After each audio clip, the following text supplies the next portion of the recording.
If you think you're not racist, you need to drop whatever you're doing right now and start figuring it out. A very good friend pointed out to me today that sometimes when I think I'm being edgy, I'm actually just being racist. And it didn't change my heart or my mind at all, but I thought it was a really good point. Mic off. All comedy is racist, not just racial comedy, but anything that makes anybody laugh is racist, because if you're laughing, then you're not thinking about the oppression that's happening to minorities. Unless you are thinking about that oppression and you are laughing, and then you're even more of a racist. I mean, how can you laugh? What about minority? How can you laugh? Even if the joke is funny. What about your minority? Knowing that racism has never been as bad in our country's history as it is in the year 2022. How can you laugh at anything? Even if it is funny. What about the f***ers? They're suffering. Well, at least you didn't say the T phrase. Some of them aren't even qualifying for the affirmative action programs that we've set up for them. What about them? Okay, I'm actually... They have to feed watermelon to their children, too. And how are they going to do that? I ask you. Go ahead, white man, tell me. Is it white man? Oh, wait, I'm making inside jokes. Never mind. But, yeah, anyway. Crazy. But, yeah, so, point is, I missed... Fox, hi. I missed a Republican politician. They visited the house today. I was sleeping, so I missed an opportunity to harangue them. Oh, we just got a solar panel guy. That was all. Nice. And I had the kid with me in the wagon, and I pulled my back out like a bitch last week, and I'm still hobbling like a goblin. Boy, I'll tell you what. Boy, I'll tell you so what. I didn't have anything for like the solar panel guy. No. But we got one hell of a canvasser. So, you know, I'm staying over at my folks, and they're in a well-to-do, you know, upper middle class, what would you call it? Planned community. All right? Pretty much, yeah. There's no gates here. Anybody can come in. All the streets are owned by the county. But that means all the streets are owned by the county, and your rights, as founded by like the Watchtower Group versus the village of Ivanhoe, I forget what it was, but basically the J-Dubs, the Javajos, they figured it out and they took it to the Supreme Court. You can canvass anywhere; it's your constitutional right.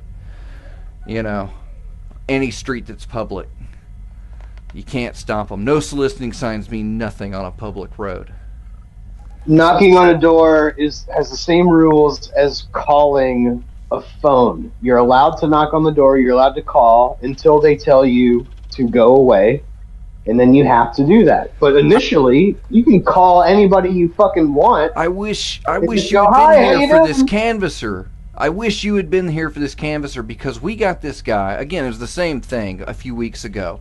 And I'm taking my kid out, and this gentleman approaches me, and this is a taller gentleman who is in the possession of a higher melanin content than I am. I think that's the safe way to say it. But his skin tone was rather darker than mine, and he was much slimmer than me. Possibly even just slightly more handsome, and you could tell he knew how handsome. How handsome they knew that they were by the length of their short shorts that they were wearing, which I believe that the short shorts were only slightly bigger than the miniature teddy bear style backpack on his back, and he was wearing a jersey for some team, I can't remember, and had the sunglasses on, but had a bunch of stuff in his hands. And I'm like, I'm not ready for a magazine subscription. And I heard, hi, I was wondering if you have a moment to talk about Ron DeSantis. And I am like, this is way too early in the morning. And it was the tall black guy that happened to come off as queermosexual and canvassing for Ron DeSantis. And at any other point in my day or in my life, I would be like, let's sit down. You got a minute for a cup of coffee? Go ahead. Tell me all about him. Tell me your favorite things about him. But I said, well, I'm just staying here. But I'm pretty sure the people here are, and I let them know. As the people that live here, they're voting for him. And like I said, I can put you down for them. They're ready. You don't have to convince them. And then I started walking off. When I said to myself, I said, what I should have done, I was like, oh, the two people in here can't fucking stand him. Just knock on this door. They'll be here in a minute. And then just walk off. But no, they said, all right, well, have a good day. And they skipped down the stairs and strolled R. Crumb cartoon style down to the next house. Just keep on trucking just all the way down, and knocks on the next door. And that's when I realized, what the hell just happened? And I went and I got my stepmother. I'm like, you got to come out and see this. I said, and I brought him out. You gotta come out and see this gay black guy that's canvassing for Ron DeSantis. Yeah. Which she did. She put her shoes on and she rushed out the door, and I'm like, yeah, check this out. You actually woke her up. She was asleep. I was like, oh, wake up! There's a gay black guy canvassing for DeSantis. And she flew out of bed. What? I see this. Crippled, but her legs, she grew new legs. It's a miracle. But I felt like I was off my game. I can't remember if that was before or after I left for the movie, but if it was after I left for the movie, then I would have been fucking done. Yeah, that makes sense. That was rigorous. I was done like halfway through doing the movie. It was already spent. If you couldn't tell. Yeah. And I looked back at it and I felt kind of bad. I was like, shit, man, I should have we should have kicked your ass. A little bit harder. We should have just beat the shit out of you. But all I did was sort of break your leg. You did that because you're an uncoordinated, lanky. What are you, fucking 6 feet tall? Yeah, about. Yeah, and you just So we had to shoot. Well, you're 6 feet tall, uncoordinated, and lanky. No, that's not true. I'm 5'10". I'm highly coordinated. My kinesthetic system is finely tuned. Well, I'm gonna. And my proprioception is amongst the best in the world. I'm in the top 2 percentile. I'm gonna boot up DOSBox and get your biorhythm. Kinesthesia. But you, because I played sports. Okay, so I'm aware of the position of my body in space as I'm moving. Okay, so what Fox is talking about is that we had to shoot a scene for the movie where, I'm not giving anything away here by saying that, we had a little falling out in the movie and our characters got into a little bit of a physical altercation. So we had to shoot that scene, and in that, because we both elected to do our own stunts, we're professionals. I did get injured. I did. He broke my leg, pretty much. I couldn't walk for I couldn't walk normally for about a week or 10 days, but yeah. So I have not known you very long, Mr. Chewley, but I know that you hurt your foot at X Day. Hurt both his legs at X Day. My foot. No. My foot. So what I'm curious shattered is his pelvis. I'm just curious why does Jehovah hate your lower body so much? Jehovah loves my lower body because all of those injuries should have required medical attention. Yeah, they but I just healed. No, seriously, like it's a miracle that the X-Day incident and the filming the movie incident both, I just let it go, and they both just healed, and I'm back in fighting shape again. And that is right. That's right after you sliced the back of your foot open with what looked like a cheese grater. Yeah, you could see bone.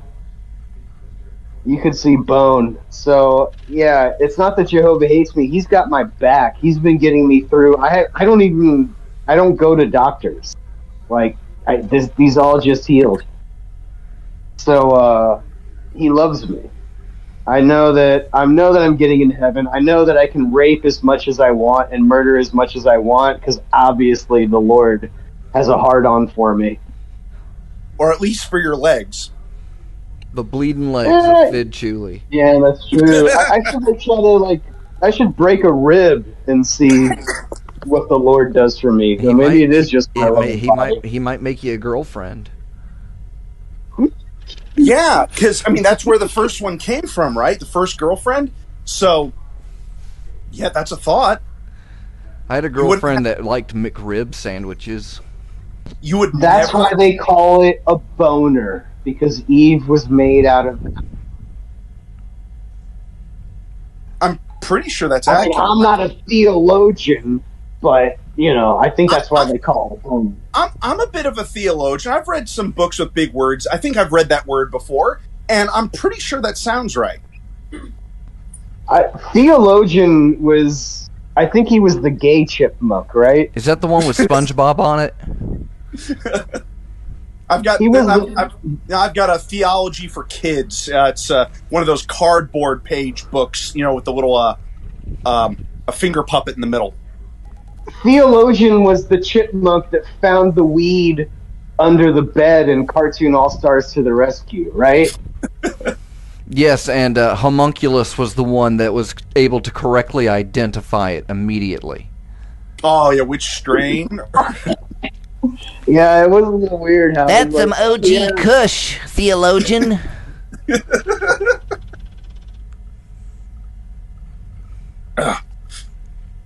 So I found a store today that I was just I was going. Okay, so I had a 4-day weekend last weekend because my precious Baltimore Ravens were in town playing the Tampa Bay Buccaneers. So I went to the stadium. The tickets were retardedly expensive for the seats that I had. I spent $120 just on beer. It was a 4-day weekend. There was people in from out of town, and I just spent way too much money. So today, I had to go to Amscot, which for those of you that live outside of the future capital of the former Spanish Empire, is basically a place where you can get a payday advance. And they're very reasonable. It's only 300%. No, they only charged me 7%. On a payday loan? On a payday fucking loan. Now, here's the deal. It doesn't count towards your credit when you pay it back on time, but they only charge 7%. At least for me. So it's like, fuck, if I want $300, I just have to pay them back 21 extra on top of the 300 that I pay them back. So, yeah, I had to go there today. And then I get out of the Amscot. I see right across the street a store that I've never seen before. It had a pot leaf and the letters T, H, and C. And then a big neon sign that said, "No card required." Just and I'm burning into the sky. I'm like, okay. I'm gonna go in and see what the bullshit is here, because this can't be legit. Like, what the fuck is this, right? I like that it's conveniently across the street from the Amscot. Yeah, I like that too. Next to like the Cash for Gold and the Chinese takeout place you're never gonna order from again. Yeah, the Cash for Gold, the handgun store, the liquor store, and the cash advance store, and then the no medical card required weed dispensary in a state where only medical is legal. It's not rec. So I'm like, okay, I gotta go in here and see what the fucking deal is. Like, how does this work, right? So I go in there, and it's like, it's pretty empty looking. There's a hottie behind the counter. She kind of made me nervous. She was like really hot. I was like, I started getting anxious. You're a cop. Yeah, and I have a hat with like an American flag on it, and I'm like, she's gonna think I'm a fucking cop. But I was like, so how does this work? Like, no card required. What's the deal? And she goes, we have a really good lawyer. And I was like, all right, that doesn't make sense, but if you're going to sell me weed, I'll buy it from you. And I'll enjoy the store while it lasts, but I don't expect it to be here that long. And yeah, it was jars. He's like, yeah, you in this sativa or indica or hybrid? And it was jars with barcodes, receipts, like totally above the board somehow. And yeah, I got home and I tried it, and it definitely worked. I mean, and it's bud. It's not just it was real weed? Dude, it's real. Like, it's not even like some shake that tastes like something that you don't recognize, that just has like some bullshit sprayed on it. Like, these are buds. Yeah, I was about to ask, what color's your pee? Well, because I was gonna say, aren't there also strains of the plant that don't bear THC at all, but they're like botanically in the same family?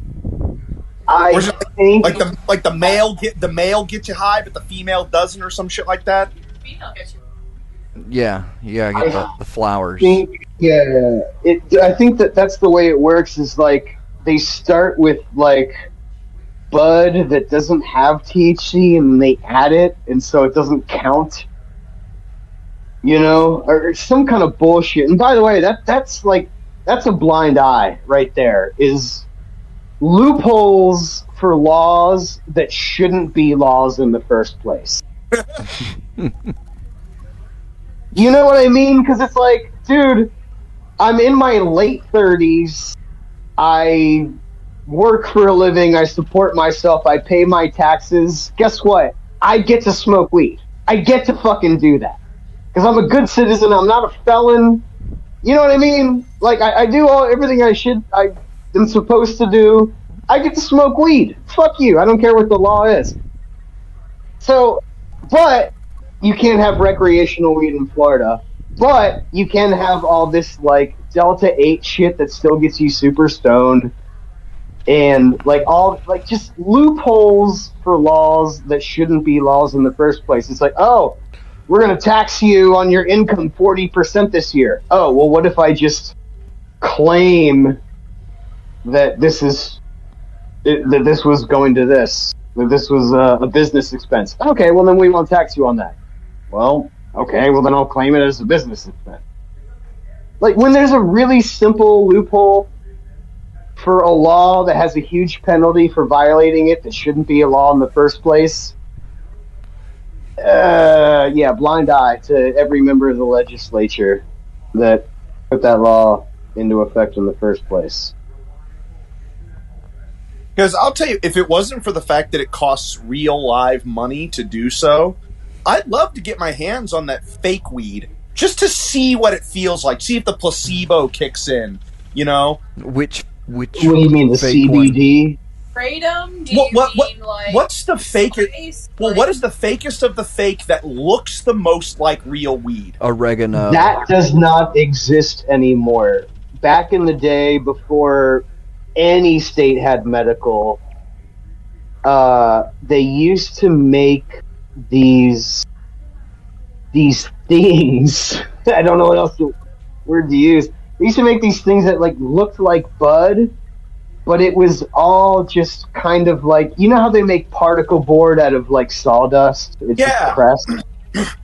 So they would make this stuff that looked like bud, except it was like a form of like catnip and lettuce and like all of this stupid shit. But they had these catalogs where they had pictures of it, and it looked like bud, and you were legally allowed to smoke it because it wasn't tobacco and it wasn't weed, but it didn't get you actually high. Yeah, I remember. At all. Yeah, there was stuff like that, like Euphoria cigarettes. Well, I'm curious and about like it because that. I'm actually very sensitive to the placebo effect. I can feel it, and I'm curious to see how good of a placebo it is for real weed. Because there's been studies on that, because shit like that only gets popular if it can actually trick someone. If it doesn't actually, like, because it has to at least deprive you of enough oxygen to make you feel a little dizzy.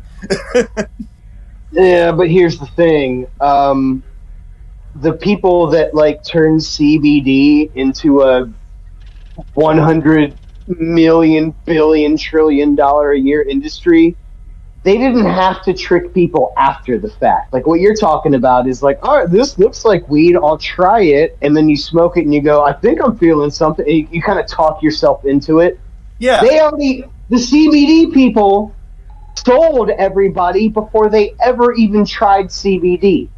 Somehow, they marketed it such that people just heard CBD and they did their own math. Like, well, CBD, well, it comes from weed, but it's not what gets you high. Well, it must do something. It's like, why?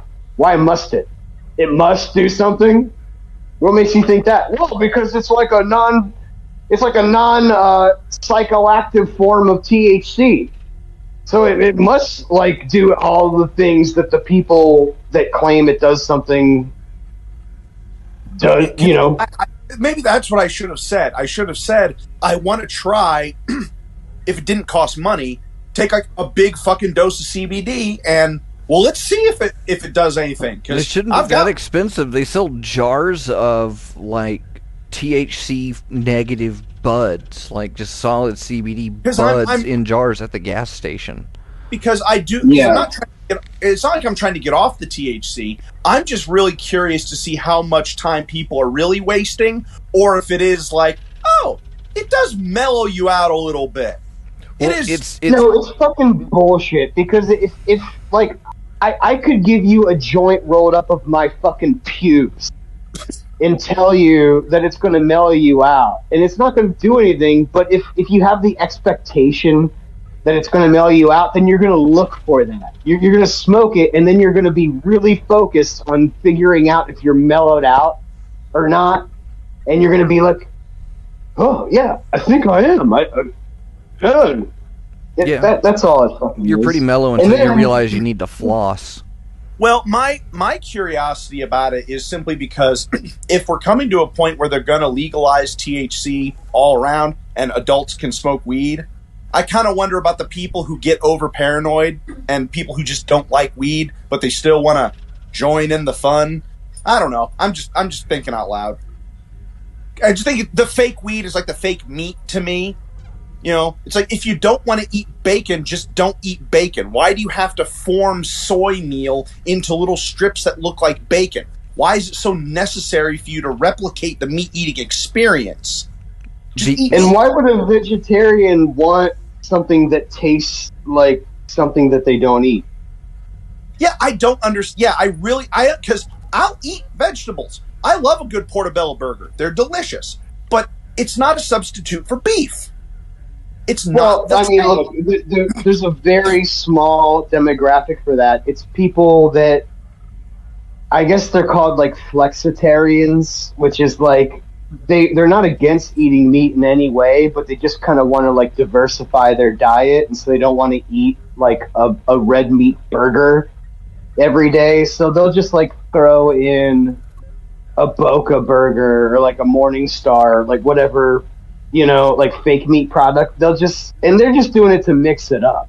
So those people would want it to taste like the real thing. Yeah, but and I'm not interested about them because that just sounds reasonable. No, that makes sense. It's the vegetarians that like, but that's a very small demo, right? The flexitarian. It's bait is what it is. It's it's like, well, yeah, taste it. It tastes like meat, and then before you know it, you got a pair of Toms on, and you're shopping at Whole Foods buying Saran wrap. Yeah, except for the fact that like, even though it's a lot better than like the fake meat, from back in the day, like they've actually dialed it in to a pretty decent degree. But it's still not as good as like the real. It still seems like much ado about nothing. If I want vegetables, I can eat vegetables. If I want meat, I can eat meat. Well, it's just, why does it have to wear a meat costume? They'd be like, are they gonna start giving me beef cut into the shape of a head of broccoli? Well, all right. Well, what would you say about vat meat? I'm fascinated.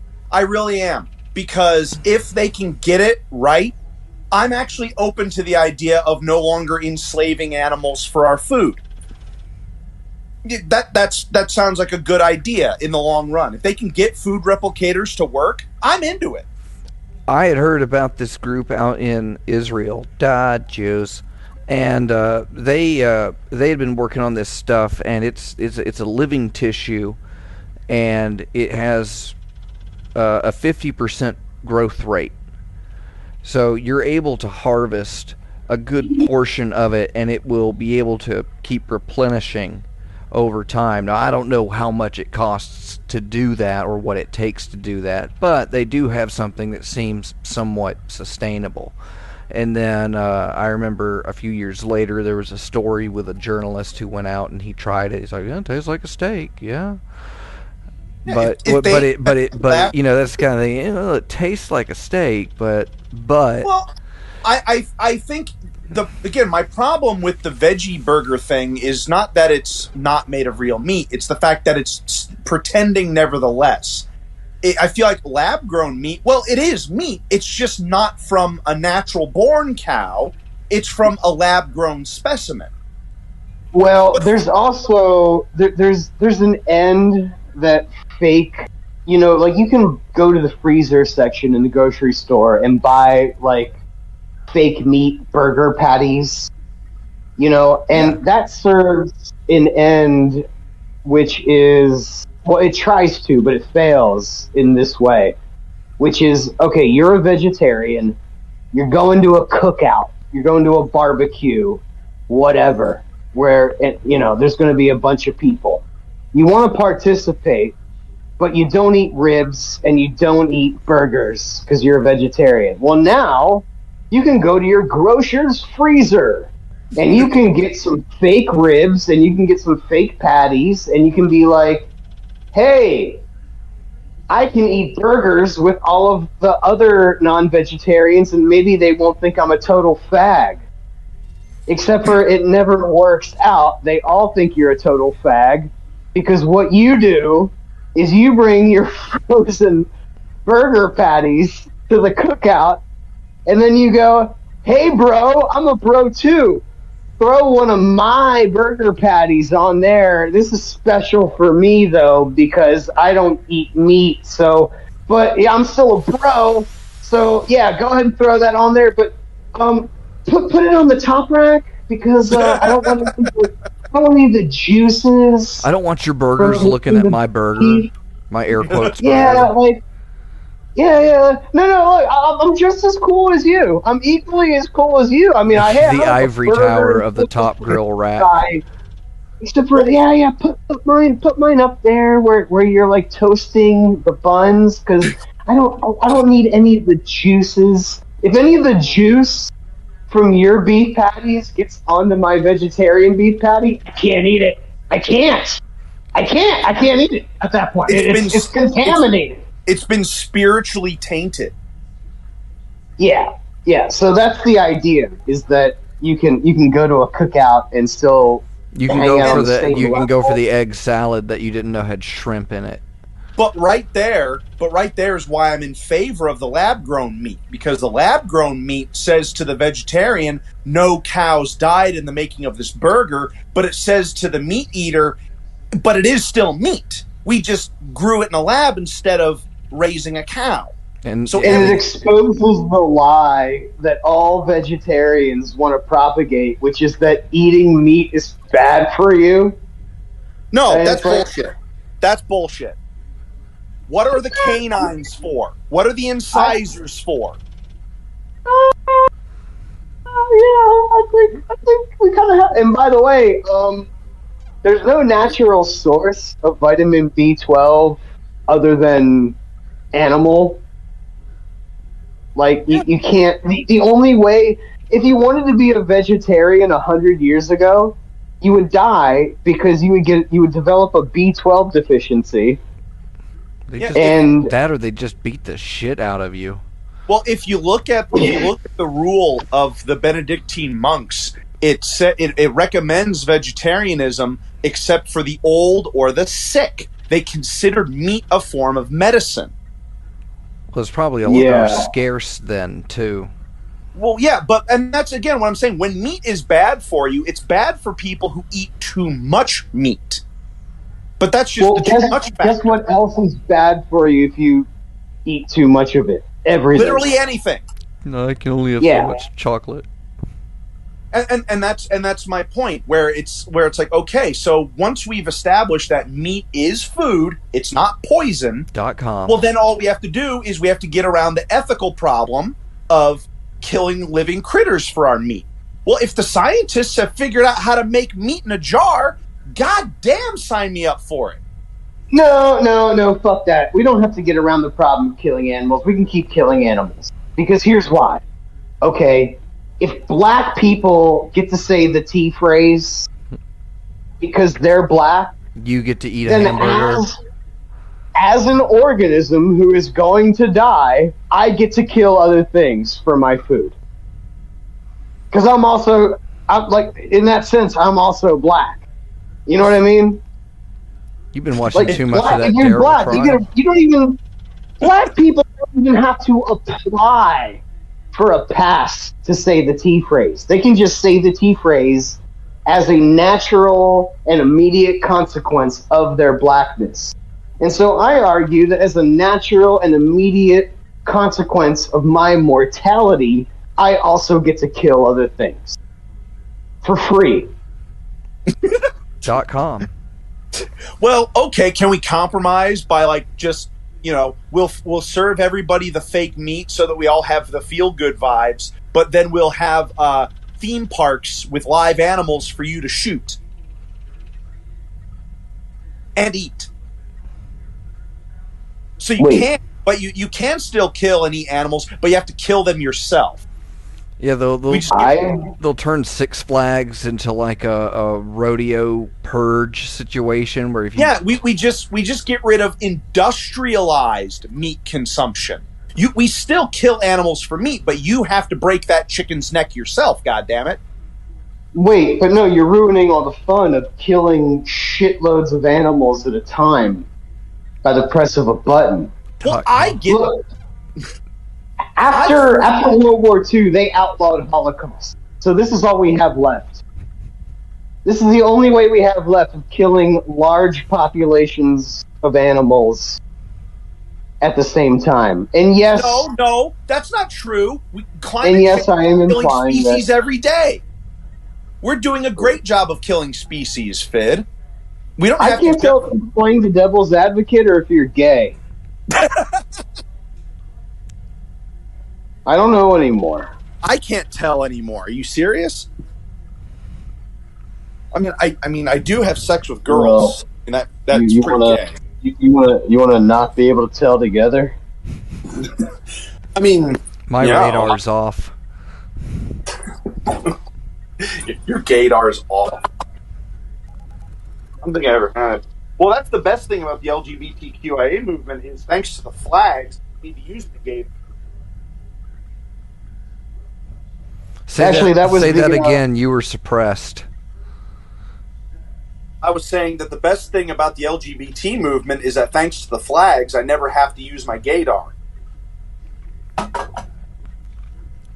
Not bad. I like how the second time you said it that you included less initials and the initialism. You got fed up. You got fed up with trying to include everybody after one try. Well, pretty soon the initialism will be only the letters that aren't in it because it'll be a shorter list. So yeah, like no S's. Well, I'll tell you what, I think they would have a much better time getting people on board their movement if instead of an initialism, they had an acronym. That's a good point. Yeah, something good on a business card. Yeah, if the list of initials for gayness could be pronounced as a word, then it would be so much easier to remember everybody. Yeah, let's see. Well, let me get a piece of paper and a pen. We can just listen. So it's LGBTQ. A, anti-establishment, G, gay, and then the other G would be like even gayer, like gayer, gayer. And then O. Well, we've got over, two vowels. Over Trump. I'm over. Can we count the plus as a T? Can we count the plus? There's already a T at the end. Well, if we get two T's though, because if the plus counts as a T, then that gives us two T's and two vowels, and we have an A, so we get BATT. So we're on our way to a word. What about family of allies grouped strongly? Strongly at the end? Yeah. I got you. My bad. Yeah. It's always a little stronger in the end. Family yeah, because groping strongly. Well, I can get behind that. Friendly all sorts groping strongly. I can get behind that or in front of it. It's your choice. It's the future. That's what makes it so great. Yeah, you can pick which letter of the initialism you fall under. Yeah, what kind of victim? Man. What kind of victim do you want to be today? This is all inclusive victimhood. It's an all-you-can victim buffet. I can't wait for the war of the neurodivergent versus the LGBTQ. I play A pluses. It's not really an A plus. It's like a C minus, but there should be two L's. Or how about like the uprising of the retarded, like people that like legitimately have mental and physical limits. They're incapacitated to their full potential, but they all have just enough sanity in their head, just that one little drop right at the front of their eyes. It just beads up in a little tear every day that they hear some 19-year-old cosplaying femboy on the Otaku Network reviewing the new Red Dead Redemption 2 game that they are proudly high-functioning autistic and a neurodivergent.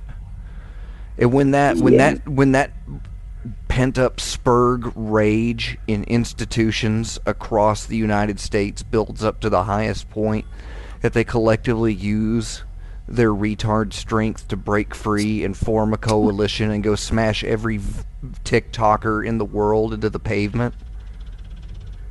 Bite the curb! Yeah. Bite the curb! It's basically the same as like if you were Albert fucking Einstein, right? Literally Albert Einstein. And then you logged onto your Twitter account and you saw that Kanye West called himself a genius. Right? Okay.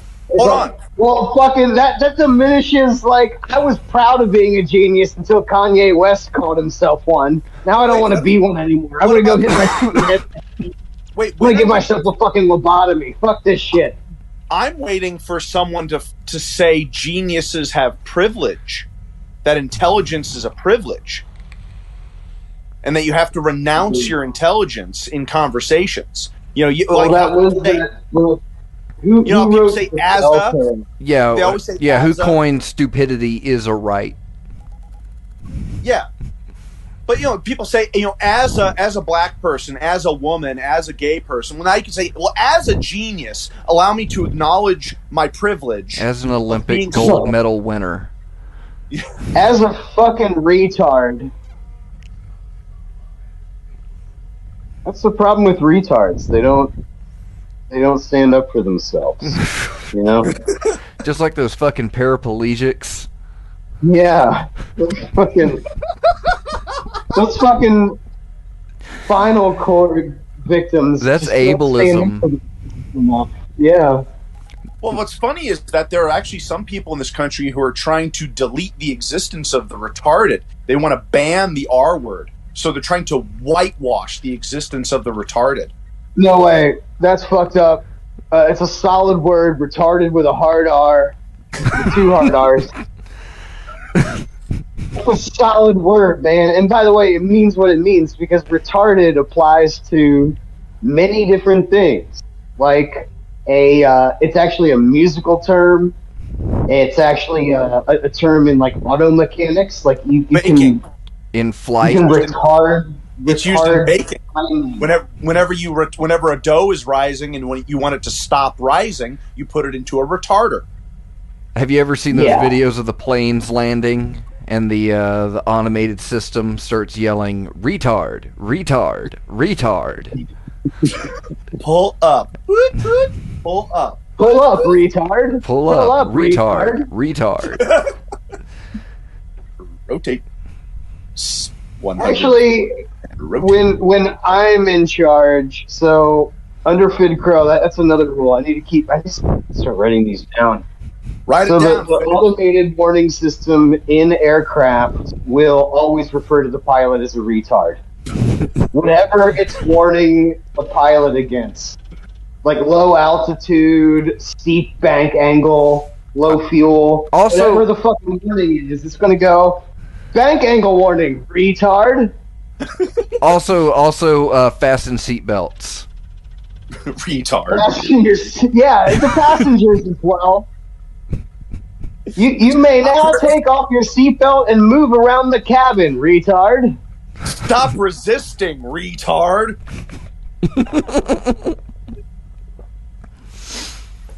Oh, we need to take that word back. Can you imagine? Because here's my theory. My theory is that if it wasn't for the people who said that the R word was a slur, Donald Trump would have never been elected president. Because if we were allowed to call people retards, we could have called Donald Trump a retard. The thing is that anybody that complained about it in that time span could not even pronounce the word slur. Yeah. Well, yeah, T-Change makes a good point. The Democrats really shot themselves in the club foot on that one. Yeah, if they had let us keep our mean words and our mean jokes, we could have used mean words and mean jokes against all those mean old white people.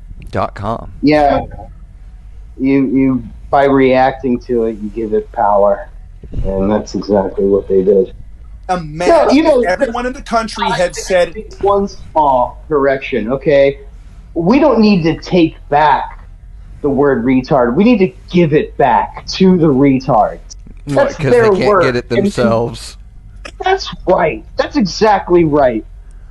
We need to do that for them. Like there's many other things that we need to do for them because they deserve to be happy, and they deserve to live fruitful and fulfilling lives. And there are some things that we as non-retards have to do for the retard. Did you ever Did you ever see that little YouTube series, The Retarded Policeman?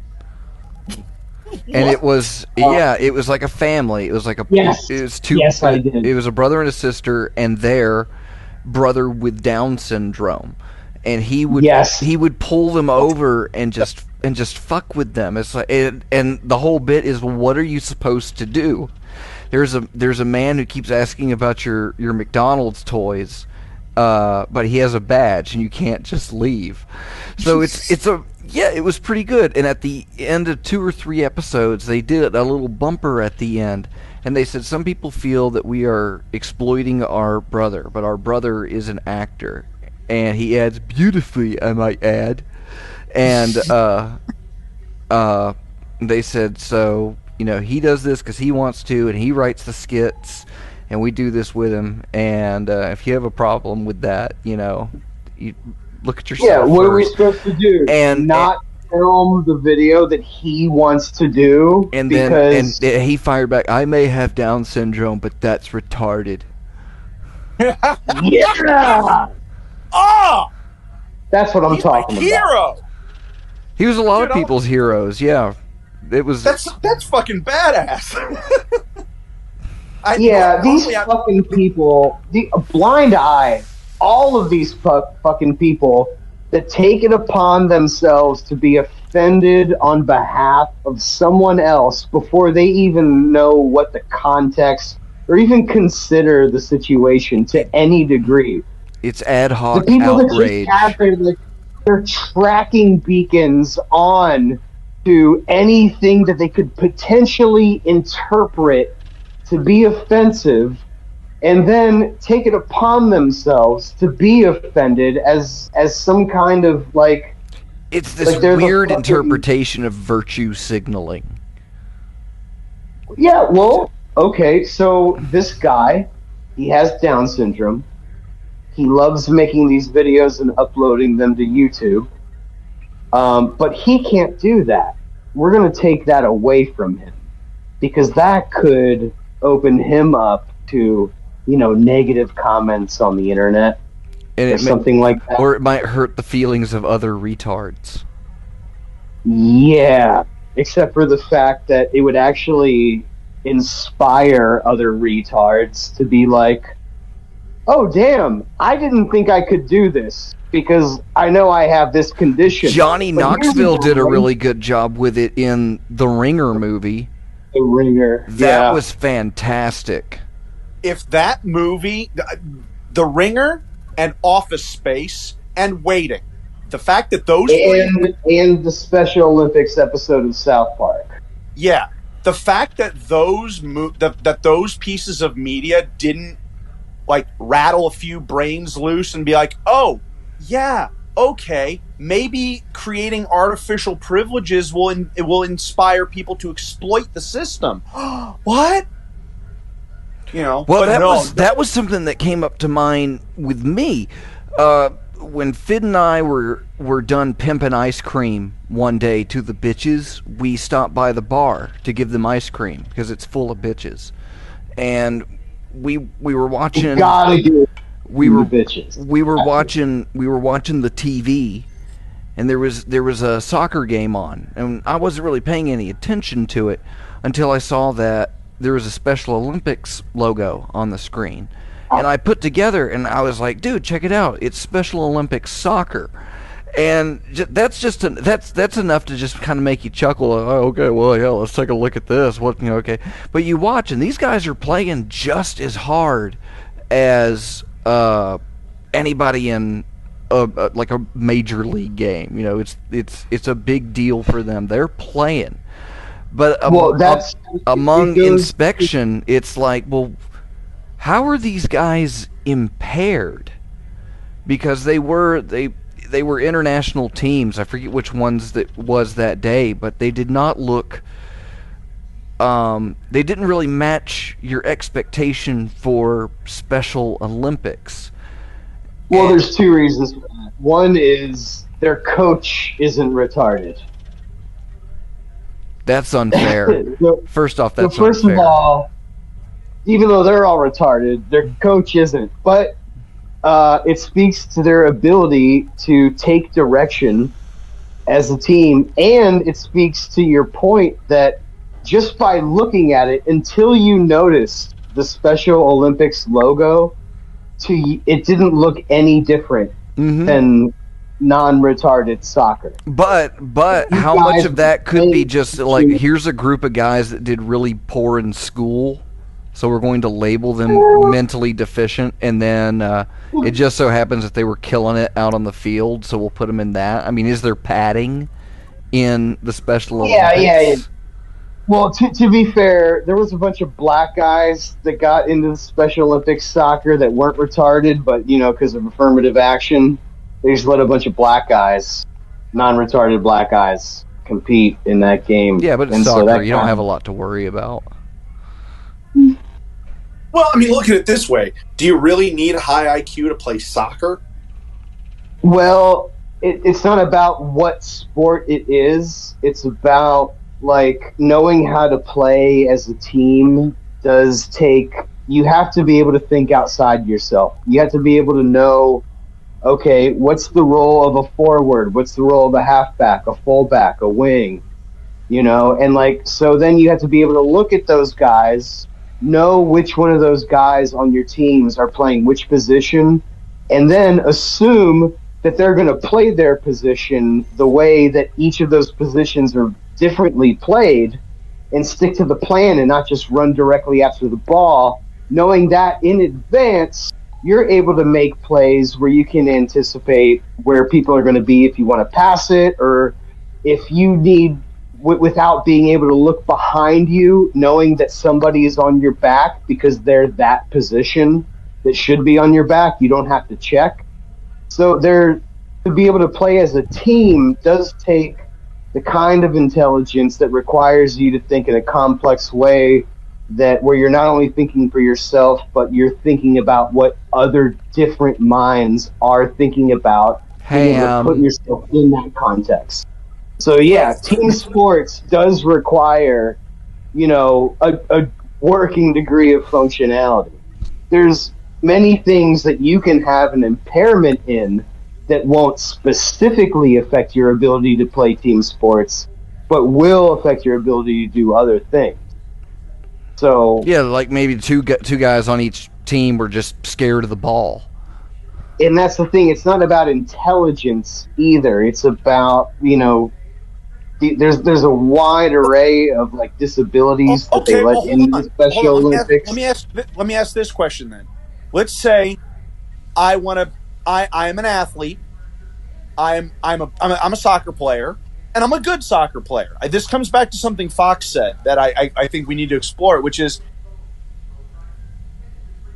if I'm a high functioning autist that no way, shape, or form affects my ability to play soccer, can I still be in the Special Olympics? Or they give you an IQ test, they check for doping in the real Olympics? You keep bringing up IQ and intelligence. It's not. What? No. I'm making a point. No, my point is to say, what is the threshold for being in the Special Olympics versus being in the Olympics? It might be easier for you if you're a swimmer. Yeah, that's true, because then the affirmative action doesn't work. Yeah, that's what I'm trying to say. Is it's not about whether it's okay, how much of a disability is a Special Olympic versus a real Olympics? Because if there's a fat kid that on the fucking internet and figure it out, or how am I supposed to know? Why are you asking me? Because you seem to be a smart guy, and you always speak with such a confident, sultry tone of voice. I love you. That doesn't mean I know what the fuck I'm talking about. And by the way, I find it kind of insulting that you think that I would know the finer points of the regulation of the Special Olympics. What are you implying? What are you implying? Why would I, in particular, be well versed in the regulatory code of the Special Olympics? What are you trying to say? Well, you always know more about sports. We're just on to you. No, message received. Okay, all right. I get it. Yeah, if you keep up your current lifestyle, you'll definitely, your legs will qualify you for the Special Olympics. I did shit my pants in Las Vegas. I think. What if I told them that? What if I applied to be in the Special Olympics? They might ask you what month it was, but that could be it. You could just and you have video evidence, so it's not like you can't prove that you shit your pants. I go up to the front desk, and there's Judy. And I say, "Hi, Judy. I could see what your name was by your name tag, so don't be alarmed. I didn't read your mind. I'm not a psychic. Anyway, I'm here to apply for the Special Olympics." And then she goes, "Okay, what kind of retard are you?" And then I go, "Well, me and two of my well, I was going to say friends, but I met him in a cult, to make a long story short. And these two dudes that I met from a cult, we made a movie about ourselves. And we went to Las Vegas to meet another dude that we met in this cult who named himself after a vegetable. And while we were there, I housed a Red Bull and a vitamin water and shit my pants. I would like my application now, please. Do you have a pen? They don't have pens for the forums, the Special Olympics. It's too sharp. Is it crayon? Hey! Come on, man. That's distasteful. What's distasteful about crayons, Fidd? Jeez Louise. Yeah, most presidential memoirs are written in crayon.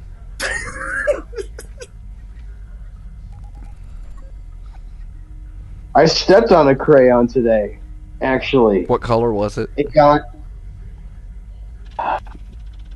was yellow. I know, that wasn't the funny answer, but I had to be honest. It was yellow crayon.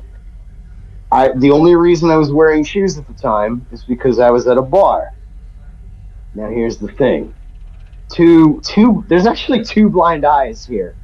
Okay? Night of the That's Blind an entire Eyes. head worth of eyes. Okay? So, Dr. Fox has been to the bar that I'm talking about. And it was the one where we got those boneless wings with that you had a boner for them after you went home. Yeah. You had a boner for those boneless. I had a bonerless. You had I was gonna say. Yeah. That's all I got. It's late. You did.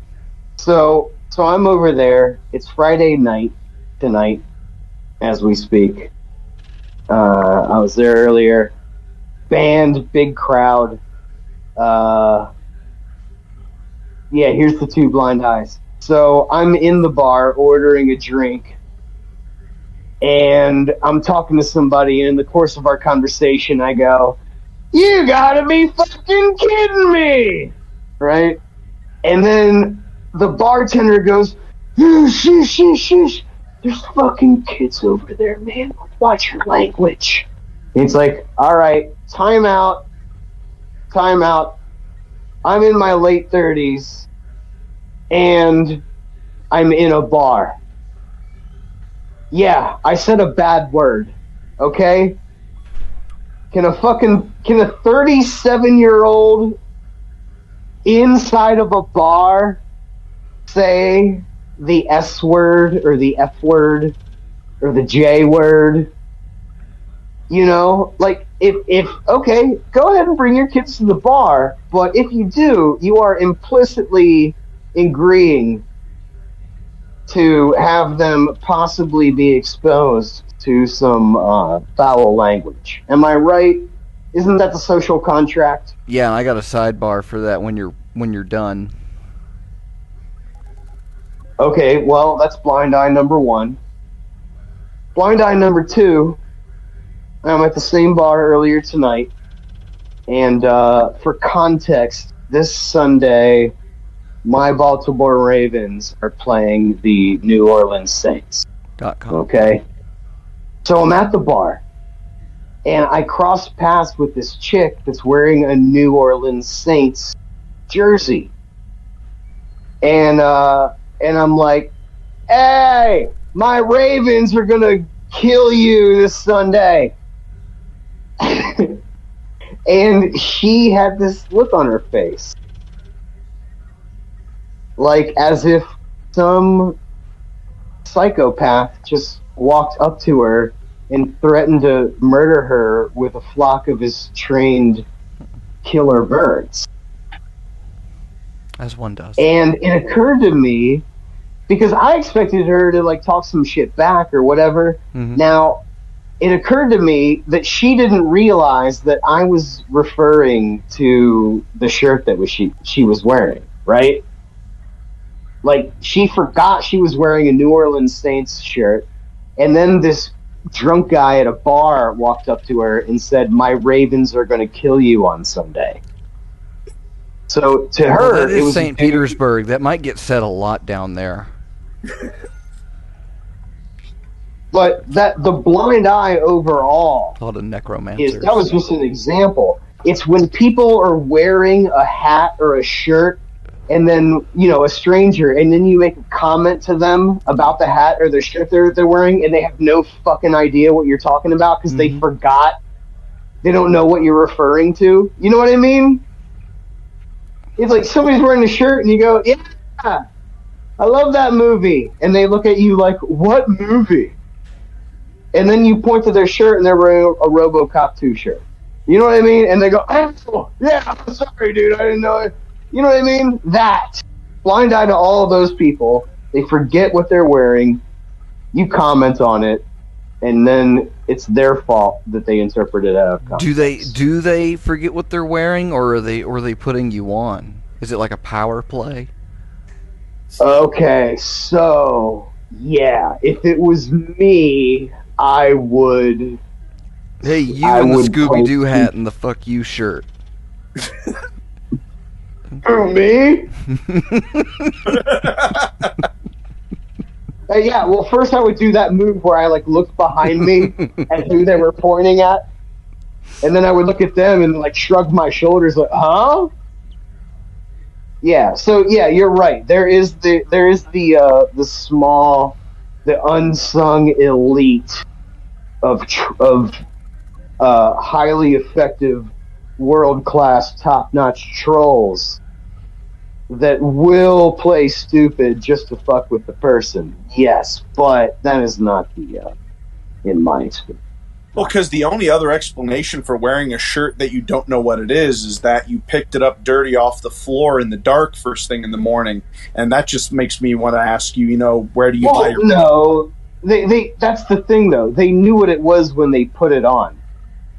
They picked that shirt because... I don't know, you're assuming a lot, Fidd. Well, okay. Well, in this situation, I was out at a bar on a Friday night where there was a bunch of people and everybody, was dressed as if they had calculated their attire. Like, everybody looked good and clean. You know what I mean? Like, everybody looked put together. You've never met somebody who's all like, "Oh no, I don't care what I wear. I just wear whatever I grab. I don't think about my clothes." You never met that guy? So you're telling me that you've never, when you were out in public, you never made a comment about something that somebody was wearing, not the physical attributes of it, but like what the shirt said or what the hat said. Like, you made a comment to them about it, and they didn't go, huh? Like, they didn't have like a moment where they didn't talking about. Of course that's happened to me. I'm just saying. Okay. So, all right, so Mr. Public Defender, like, what's your point? No, I'm not trying to defend anybody. I'm just trying to paint a picture that the only other excuse is that person is like, "Oh, I know how hungover you are." You ain't defending anybody in them shoes. You're just as bad as the guy that defended Daryl Brooks. This is why I'm not a lawyer. I'm not a lawyer. Oh, hey, she's crying. Julia Roberts is crying. Those veins in her forehead are popping out because it's really hard for her to fake cry. I thought Fox had a sidebar about the... Oh, yeah. Whatever my first blind eye was. What was my first blind eye? It was pertaining to that bar that you're at, where I got the bonerless for the boneless. Yeah, it's called the protruding pelican. Yeah. I mean, it was just a somewhat interesting experience the last time I was there. But it was for the same thing you were talking about is like when kids come into bars, and it's like, come on. Like if there's, I get sometimes somebody might come in with like a little kid, like 2 or 3 years old. But when you're bringing in 10 and 12-year-olds, and like you're gonna do like the whole lunch, it's like taking the family out to Hooters. There's just something kind of odd about that. And it was a family that came in, and it was like 3 kids and their parents, and I assume the mother of one of those adults that was with them. And they had come over and they were ordering food, and behind me, so I'm sitting at the bar, and they come in. I'm like, ah. It's hard to drink beer when there's little kids around. But there was a rack of clothes against the wall, and it was for the Protruding Pelicans Pride Month merchandise that didn't sell for some reason or another. But they had a bunch of T-shirts for St. Pete Pride with big rainbows on them, and they were tie-dye and stuff like that. And the old woman took all 3 kids over there and let them pick out a shirt. And I'm like, oh my God. I mean, I understand you're doing something sweet for your kids, but that shirt's not going to hold up on the playground, yo. And then for the middle kid, like it was like tween girl, middle kid, and little brother, right? And middle kid, who already had like a buzz cut on, he was looking at another one, and Grandma goes, "Oh yeah, get the sleeveless one." And I just said, and that's why I immediately said, "I will have another beer, please."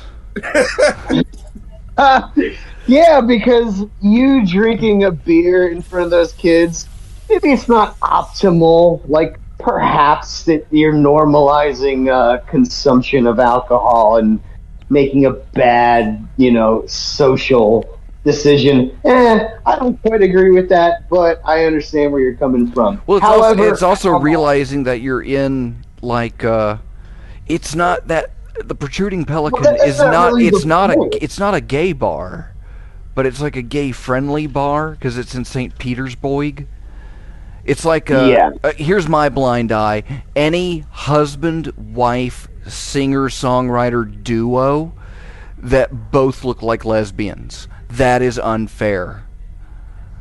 One that we were talking about today. I'm going to try make my first blind eye. Have you ever seen make sure you push really hard. Have you ever seen a woman who goes to a dance club and wears a really tight black tube dress? High heels, great hair, big fake tits. That girl? Sure. Blind eye to the ones who dress like that to church. Which I've seen with my own eyes. What? When was the last time you went to church? Is that just so that they'll fly the plane into the church?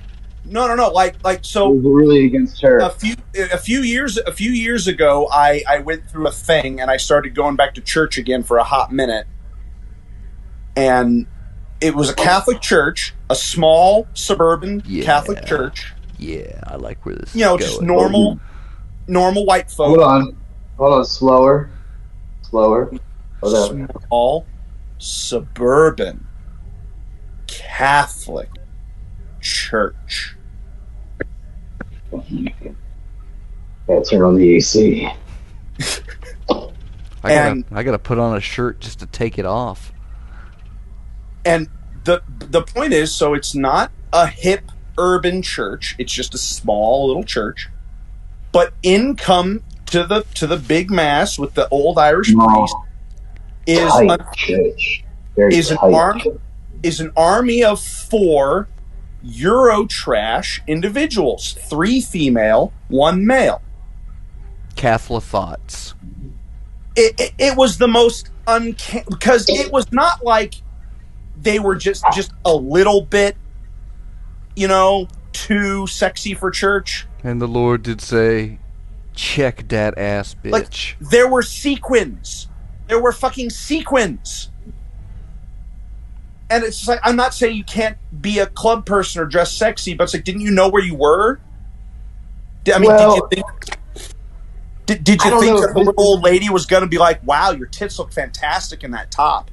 Well, I mean, I went to like a yoga pants, or what? We weren't doing yoga pants yet. What was it? It's not sweatpants.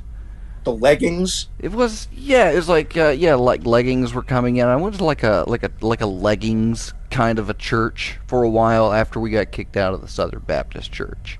We went to the little church, and it was very casual, and it was kind of nice as a like a preteen teenage boy in church, for the girls that would dress up, and then the girls that didn't need to dress up. Oh, well, but that's exactly my point. These 4 people that I'm talking about, they were not dressed casually. They were in like hard club wear. Like, well, you gotta make it to mass. To Fox's point, I mean, when you're in that community, when you're really in that community, basically one of the purposes that the church functions as is to find another person of the same religion as you to mate and make more people of that religion. Yeah, so if anything, they were doing it right. That guy had all 3 of those girls that earlier night. Good point. Exactly. That's what they were there for. They had to go to church because of what they had done. They were going to confess the hell out of themselves. You're just trying to spread yourself. You're not going to say it out loud, but it is in your interest to get people, like a man and a woman from within your religion, to get married and spit out a bunch of more kids that will become members of it. Then if that's real, but if that's they really know that that's what they need. Well, if that's really how Christians are dating, then why do any Christians use the internet to date? Just date someone in your church. Catholics aren't Christians. Well, now I'm not talking about the Catholics anymore. Now I'm just talking about Catholics are polytheists. They're basically the Hindus of Christianity. I mean, you're not very wrong. Not wrong at all. Yeah. Well, that's the best part. It's a pagan religion. That's what makes it so awesome. Yeah, you say you're going back to church and you go to Catholics. Well, that's why they call it Roman Catholic, because they have that pantheon. Oh, I thought it was. Saints. I thought that was because they were always walking around. Yeah. All right, Dr. Fox is going to be here at Jingleberries all night, and he's going to be back next Saturday to tell you his Roman Catholic joke again at 8:30. Don't tip any of the bartenders. Drink minimum is 10. But yes, when I chose to re-engage with religion once, yes, I chose the Catholics. Yeah, that's a good one, man. You can get back in touch with that old Rome, that old polytheism. Yeah, well, when I decided that I wanted to give religion another try, I didn't want to pick an easy one. I'd already picked the easy religion. It's called atheism. That's the easiest religion there is. Atheism is just veganism for God.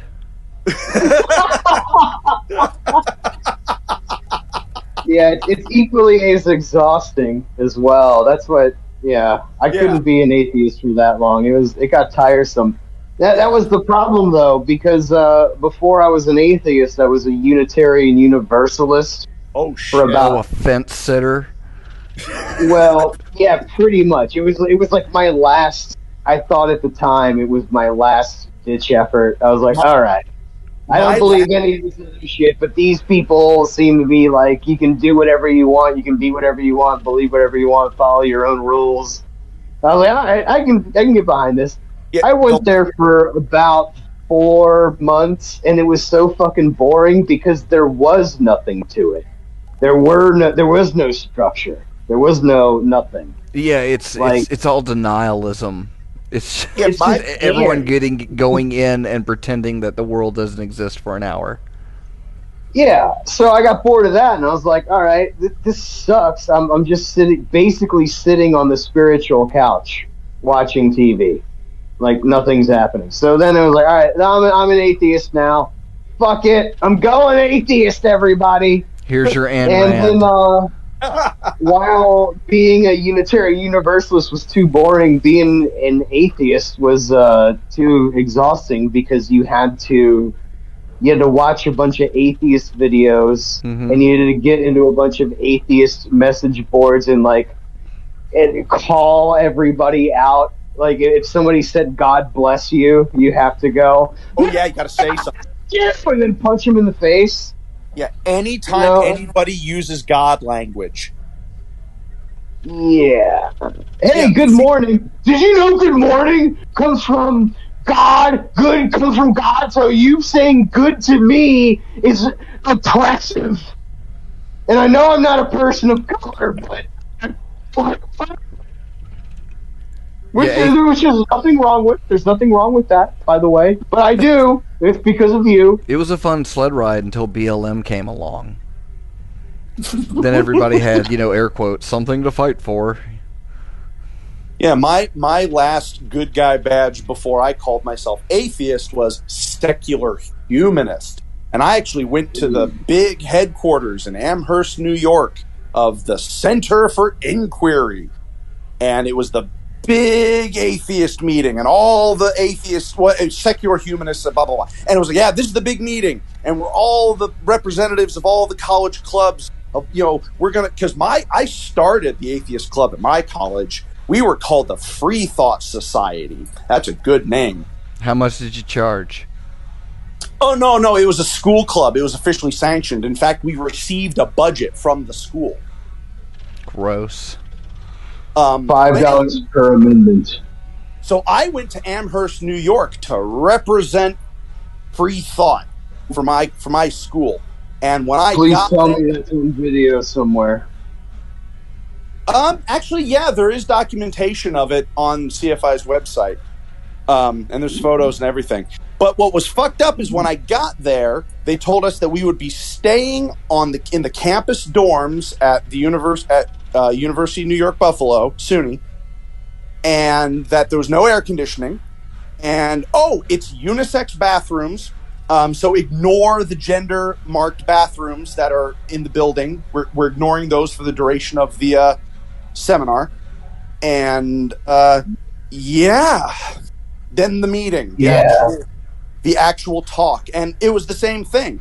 It was just much ado about nothing. And because I joined the secular humanists because I thought that they were a club for people who wanted to actually go out there and teach people that Star Trek can be a religion too. Well, here's what it was. You did not know at the time that you wanted to be a subgenius. But you did. You just didn't. It's like being hungry for a food that you've never eaten before. Well, the funny thing... where the Church of the Subgenius is an organization for non-joiners, the secular humanists are they're almost that, because it's just an organization for people that don't want to be organized.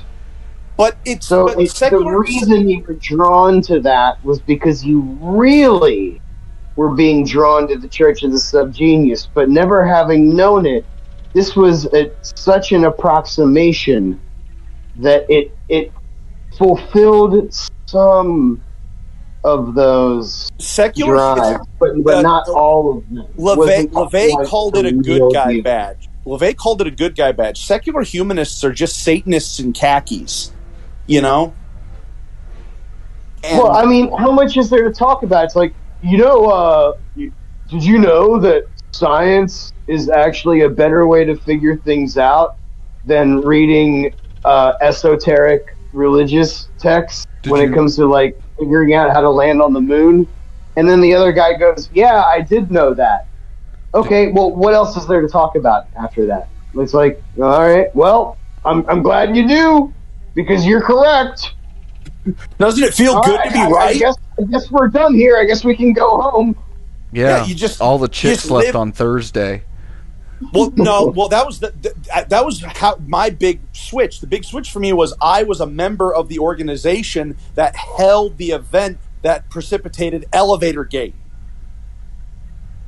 I was actually involved with like inter organization emails whenever fucking Michael Shermer asked that lady out for a cup of coffee, and she told the world that wasn't it? It was Richard Dawkins violently raped. no, it was Michael Shermer. Shermer of Skeptic Magazine. No, I'm telling you, this is what happened. Michael I'm Shermer going to show from you Skeptic some Magazine. selective breeding.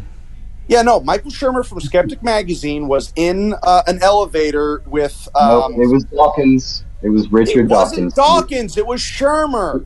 All right, I bet you $100. Stephen Hawking in the study with the rope. I bet you $100. Look how we're already fighting again. It's starting again. $100. That's what atheism does. Yeah. We can't make the bet now because I've had too much time to look it up, which I don't need to do because you're absolutely... Look it up. Look it. I'm looking it up. Give me a second. God damn. Look it up. Hurry I'm up. looking it up. Look it up. I'm looking it up. Elevator Gate. Elevator Gate. Yeah, Richard Dawkins violently raped a woman. What is Shermer? Well, someone accused Shermer of doing it too. I'm just saying. Yeah, Rebecca Watson. That was her name. Remember when Christopher Hitchens locked himself in that room with those comedian bitches and started jacking off? I never heard that story. He entered the door. Is that really true? Come on. Come on. I hope let it be true. I used to have all his books, actually. He was my hero. I used to dress like him. He actually used to fuck dudes. Yeah, I've made out with dudes. Big fucking deal. But, yeah. Well, yeah, made out with dudes. Quitter. Wait a second. Is this like were you like a kid and this happened on a playground or some shit? Or a daycare? No, when I was going through my wonderful, wonderful atheist phase, there was a Christian on campus, and I chose to embarrass him by kissing a random man. Okay. And then he made out with you back? The guy that I kissed or the Christian? I thought they were the same person. No. I called out to the audience and I said, "Who wants to make out?" And a Christian? No, a gay guy came out, and then the Christian was like, "See, this is why college is evil. Look at the degradation that they are teaching our children." You got HPV now. Oh my God, if I had it, it was shown by now. Okay, hey, so hold on. Your girlfriend is your best detector for HPV. Yeah, when she gets cervical cancer, you'll know for sure that gay guy gave you HPV. There you go. All right. Well, it's on the record now. Yeah, her uterus is the canary in the cancer coal mine now. Speaking of coal mines, means let's you get don't back have to the gay guy. Wait, hold on a second.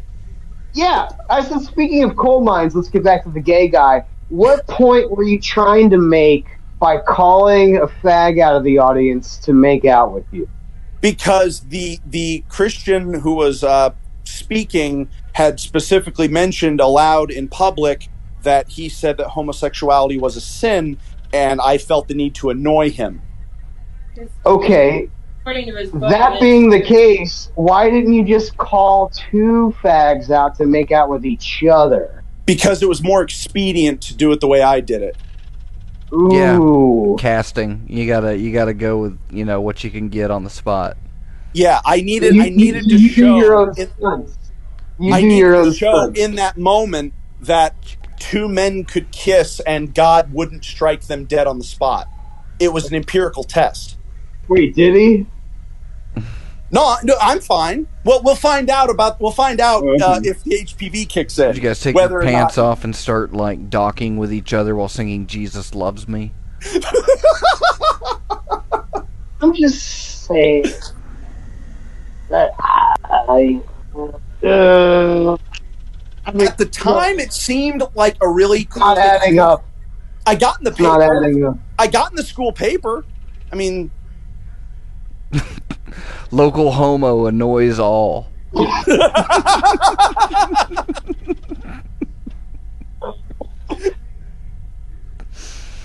yeah, Yeah. it was a no brainer and a non event for me. But I think it's a little bit of a brainer. I think. Yeah, when the first Make thought it that a pops little in your more- head is, you know what? I need to find a guy to kiss. Yeah, if that is a no-brainer for you, then Don't think. in the context of the moment, it was the right thing to do. I don't know. I'm trying to imagine a context in which I told that would be you a the no-brainer for There- me. In the quad, it's taking place in the quad of Southern Illinois University, Edwardsville, by a Hey, little rocket. listen, man. We love you and we support you. Okay, it's okay. He told me the same thing. He doesn't. Bro, shut up, man. Listen, I'm trying to justify anything. I'm just telling a story. we love you for who you are. Okay, it's fine. Well, Agnes doesn't. That's why she made me go back to church to pray the gay away. The only thing that feels worse than how you feel every day when you have to hide who you truly are is how your friends feel, knowing that you're keeping a secret from us. Now listen, you don't just owe it to yourself to come out. You owe it to the people that care about you. Because you owe them... Hold on. Are you telling me that I owe it to my wife, my female wife, to tell the world that I'm a homosexual? Is that what you're saying? .com. I'm saying if you care about her. If I care about my wife, I will tell her I'm gay. You know, I just want you to do a little bit of moral calculus on that statement and tell me if it will end increasing the overall happiness. Moral calculus, who's the one lying?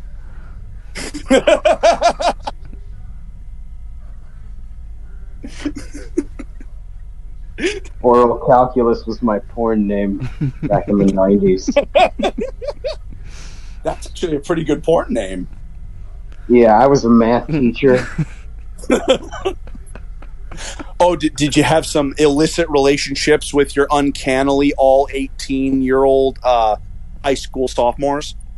Well, she was pretty close to failing the course, and Hey, you put that potato-shaped gunt up here on my desk. I'm willing to play fast and loose with grading as long as there's something in it for me. As long as it's like degrading.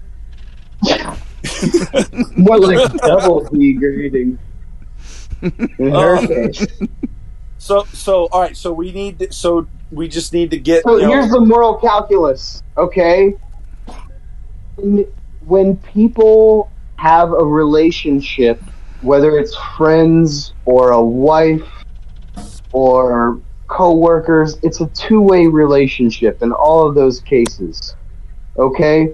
And when people care about you on a deep level, on an intimate level, not sexually, but just like as good friends do, when it's supposed to be reciprocal. And part of that reciprocal relationship is honesty. You need to look your wife in the eyes. Any other relationship, honesty is a two-way street. So when you are keeping a secret, you are not only doing that, you're lying.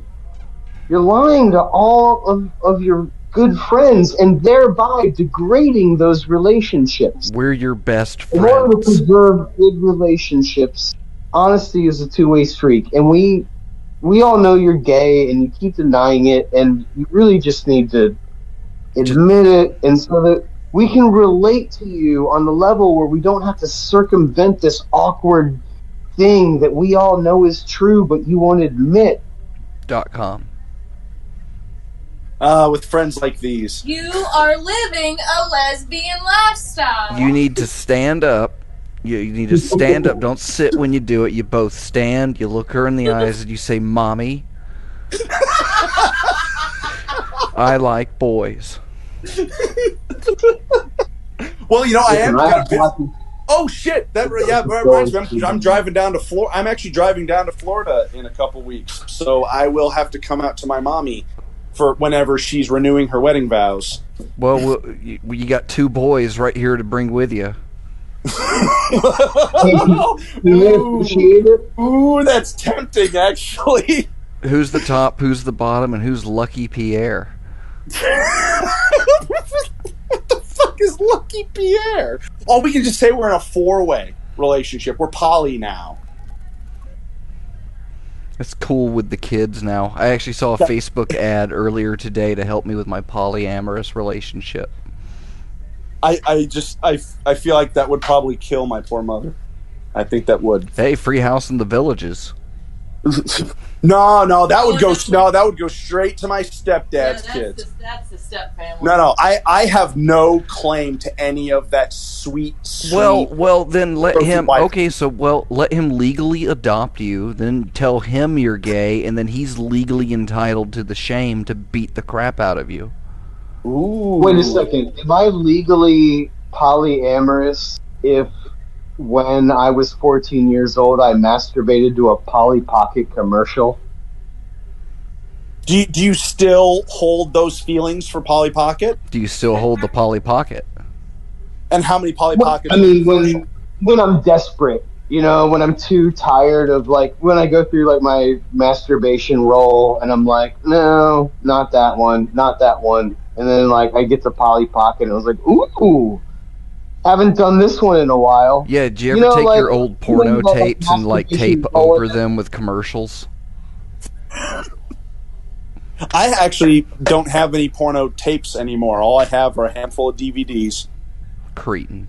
No, I had the opposite. I had, when I was growing up, a bunch of VHSs of, The Lion King and The Little Mermaid and whatever bullshit, except for my fucking dad would record, segments of porn over, just a 15... the copy of Ghostbusters that I grew up watching, for Dan some Aykroyd reason... really gets that ghost blowjob.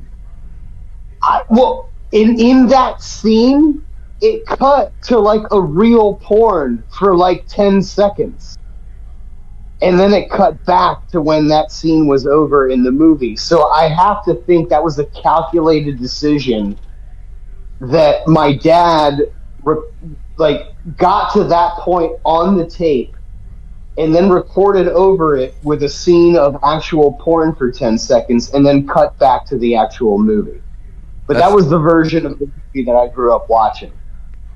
Yeah, that was how you're able to keep stuff out in the open. It's like when you cram your copy of Ooh La La in your sports almanac or something like that. Yeah, you kidding me? My dad just had straight up porno. The first hardcore porno I ever saw was Blue Bayou by Adam and Eve Films, starring John Doe. What, he just kept it in the entertainment center? He kept it in a copy of the Lion King box. No, he kept it in his underwear drawer along with a set of handcuffs and a bottle of lube. Was the bottle of lube shaped like a gun? No, actually, did you know there is a lube called gun oil? It's formulated specifically for gay men. No, I wasn't aware of that. I'll have to look that up. Yeah. But the best one, however, the best lube brand ever was Unicorn Spit. Okay, so we already have, Fidd was incredibly enraged that we pointed out that we know of his ringer plan with the Special Olympics and all of the rules therein. But you are openly admitting your knowledge of the lubricant world. Yeah. And you voluntarily made out with a dude who made out back with you. Yeah, this is the real reason I don't have any friends, is because I don't acknowledge boundaries and decent conversation. Maybe you just don't kiss. Maybe you just don't kiss them enough. Gay people don't have friends. Everybody knows that. Everybody's like, "Oh, you're gay? Ugh, You didn't I'm kiss not gonna be me. your friend." Well, no, you're not my type. You're too tall. Oh. You're one of those. So- You're a bigot. Yes. Do you only kiss your wife when she's wearing a strap-on that you can grab onto, so you can pretend she's a dude? No. Actually, that's not my thing. She actually wears a mustache. I like the sensation. He stands behind her and sticks in between her, and then he reaches around to the front and then kisses from the back.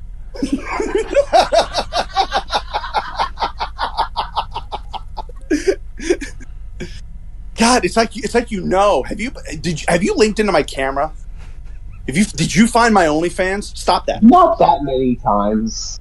Like, not a lot. Like, not obsessively. Because I know that you Weird. computer guys. That's what you do. You can hack. You hack into people's cameras, and you can hack them. I got Hack it. Norton. That's what I'll tear you up. we got, and then Well, you've got you probably have multi-screen displays and like 2 keyboards, and you probably have one of those mouses that have like extra buttons. Dude, I don't have a keyboard. I have a steering wheel. See, you're a hacksaw. You're absolutely a number one hacker man. Yeah, I'm actually in the car right now programming a website. Funny thing is, it's probably not. It's probably real. It's amazing what you can do with things nowadays. Technology. who's using that box? I had like 7. Even T-Change had one, so What? Dudes to make out with? What? use your blind eye.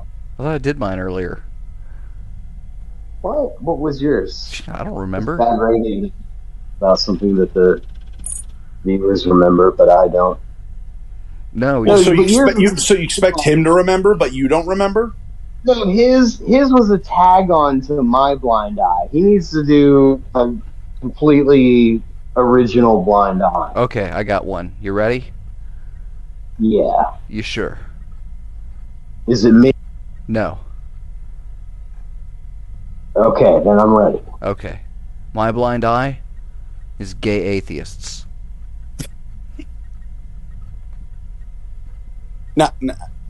That's all you got?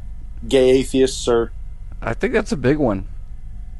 And for the kids listening at home, you can always just rewind this episode and it'll explain it for me.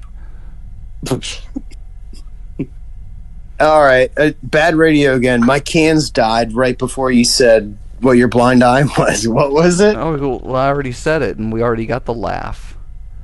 We'll have to ADR you in.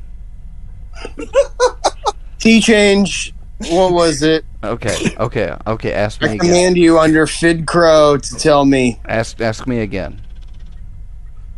Hey, Fox, what's your blind eye? Gay atheists. Okay. So, I don't trust you if that's what you actually said the first time. I mean, am I bound under Fidd Crow to answer? I don't feel the pressure. Everyone of that is bound under Fidd Crow. I mean, literally? And flayed, openly flayed. Oh, we were talking about flaying her. Yes, he said gay atheists. Why didn't you say gay theists? That's a real term. Atheism plus. Yeah, I'm pretty sure a T-shirt company has that trademarked or something by now. That's the other problem with being an atheist is that you also have to be a social justice warrior. For some reason, that's like part and parcel. You also have to it- email Matt Dillahunty one Big Mac sandwich.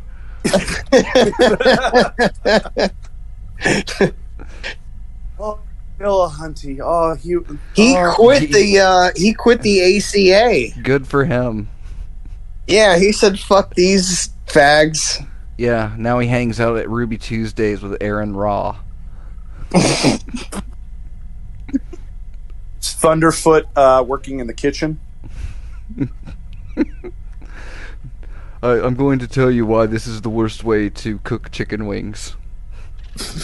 There's no such thing as a boneless wing. Let me take an hour and 45 minutes of your time to explain it. And his former co-host, Jeff D., who has the worst possible name ever if you're going to join Alcoholics Anonymous.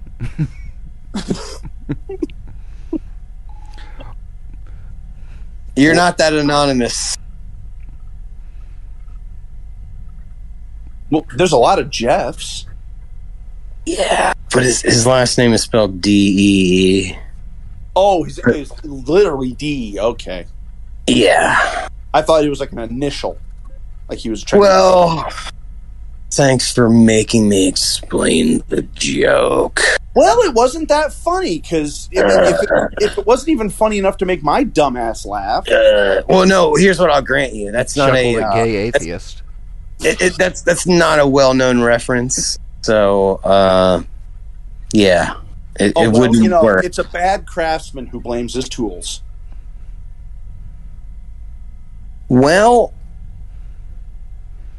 at least I'm not gay. I have to blame my co-hosts. You're the one that initiated the making out with of another dude. Just to pretend to prove that God isn't real. Yeah. At least I care enough about social justice to be an activist. Putting the ass in activist. Yeah. Wow. Well, cat? Hope you guys are happy with yourselves. I'm disgusted. I'm not unhappy at all. I mean, you can go ahead and be disgusted if you like. I'm regusted. I've gotten my gustation back. So you just ate your vomit? It's the circle of life. But Dad, don't we eat the vomit?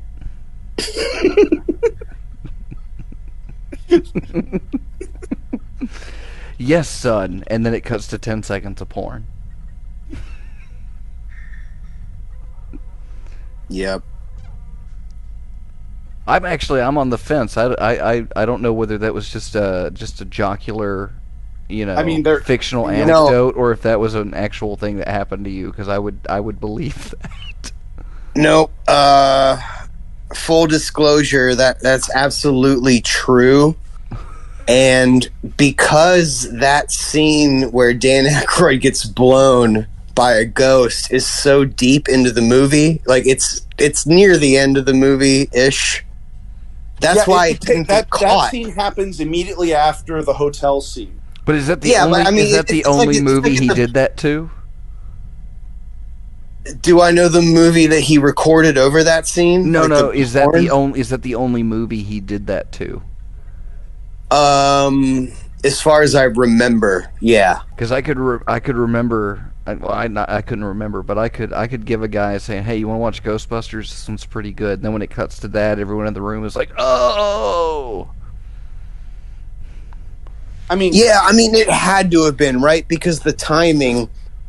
If it was recorded over a random part of a random movie, then you could attribute it to he was fucking drunk, or something. But this particular movie and precisely on the sex scene, which the sex scene in Ghostbusters wasn't really a sex scene. He was just Dan Aykroyd, like the sheets came off, and then it was a shot on him rolling his eyes back. Yeah. There was no like real porn.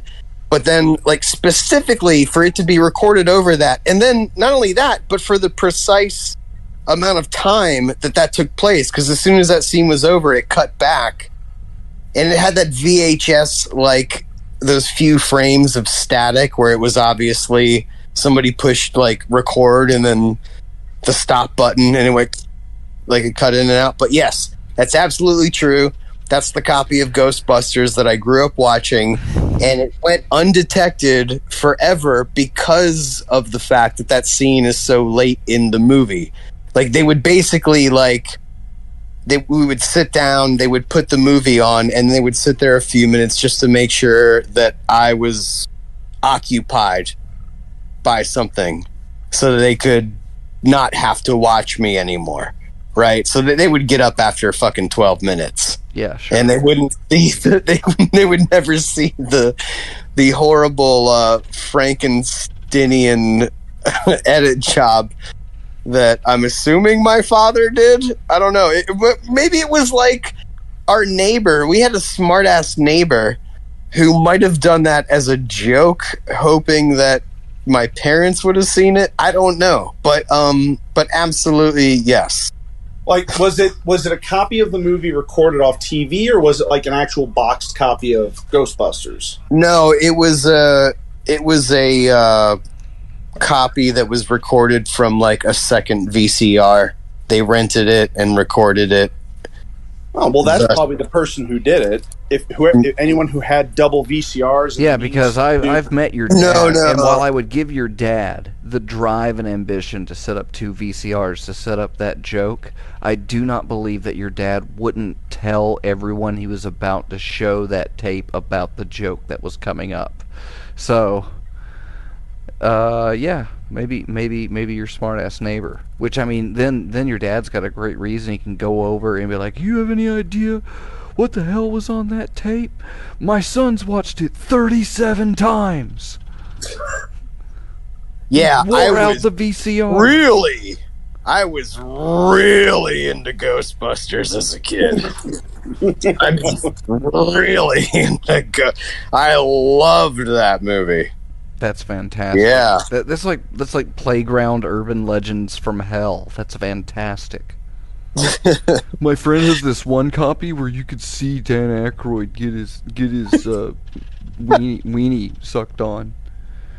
That was like when there was rumors about fatalities that existed in the original Mortal Kombat that never fucking. It was like when Scorpion rapes Sonya over and over again. Yeah. Yeah, it's only in the Genesis version, and you have to fucking you have to be on the level, and then Well, I would use that to my advantage and tell anybody I'm playing against that, and hope that they go for a, oh yeah, you can play as Jax. Did you hear about the fatality where he pulls his dick out? And and then you just Liu Kang to death with his huge black cock. Yeah, you can do it, but you can. It's only activated if you low kick the entire game. So right. Kane had a Jacob's ladder, and then you have to do a mercy on the finish him screen, and then after you do the mercy, then you can only low kick and you can't push the block button, and it has to be on the pit stage.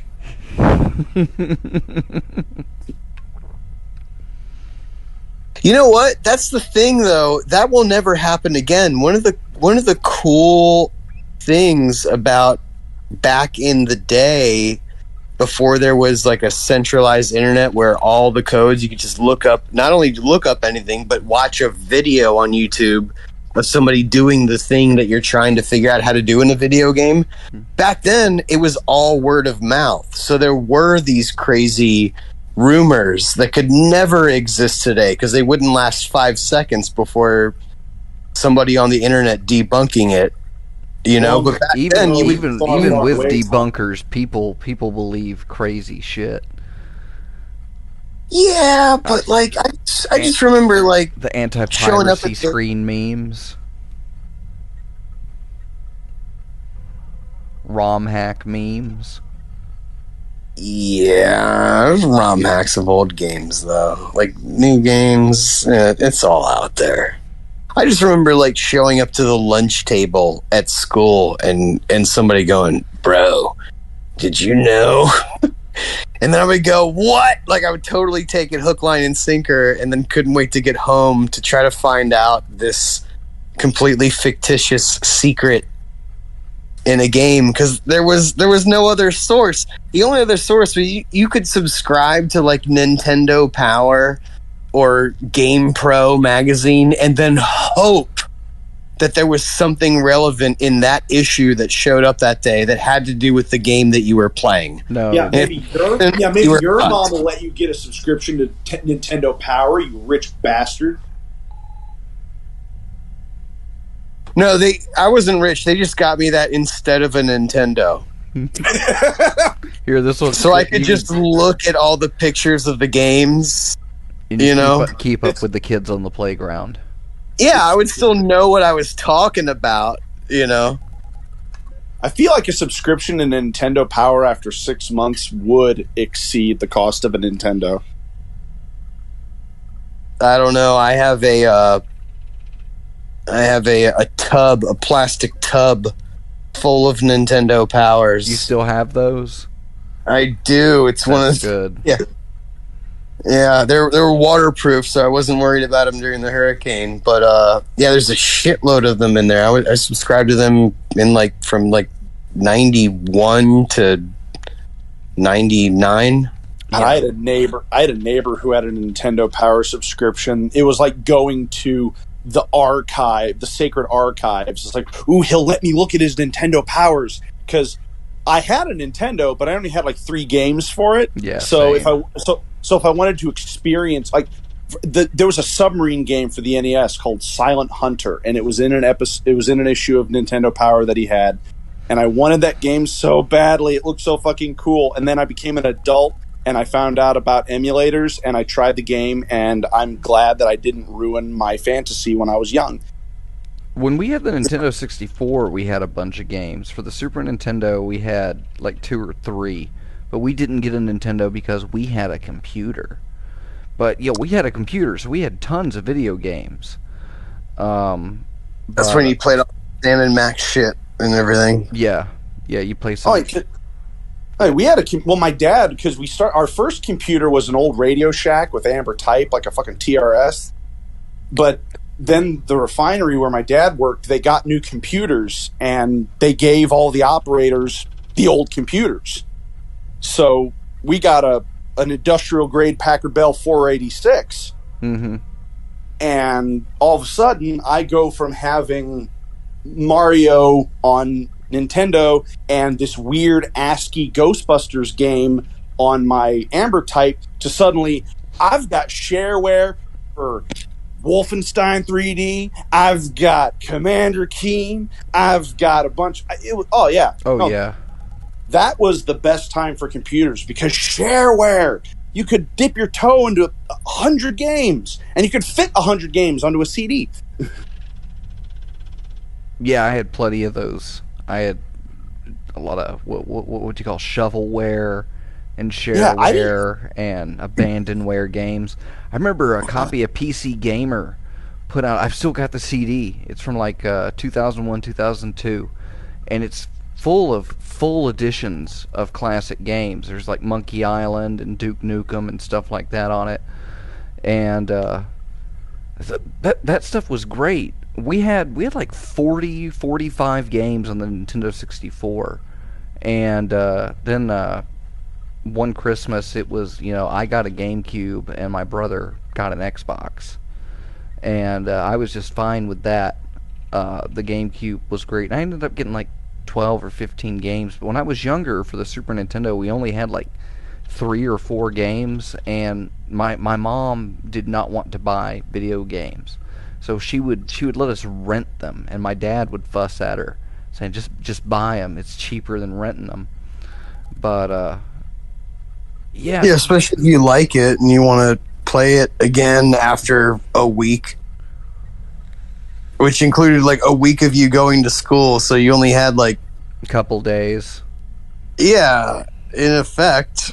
And so you had to go back and rent it again. I had a Genesis too, but I had 2 games. I had Sonic & Knuckles and Rystar. Anything else I play on the Genesis, I rented. I was in that boat too, because I grew up poor, and luckily there was a independent. It wasn't a Blockbuster or whatever. There was an independent video rental store that also did video games, but they had a punch card. So every time you rented a game, you could punch the card, and then some of the most exciting experiences of my single-digit age life were when the punch card was completely filled up and I got a free game.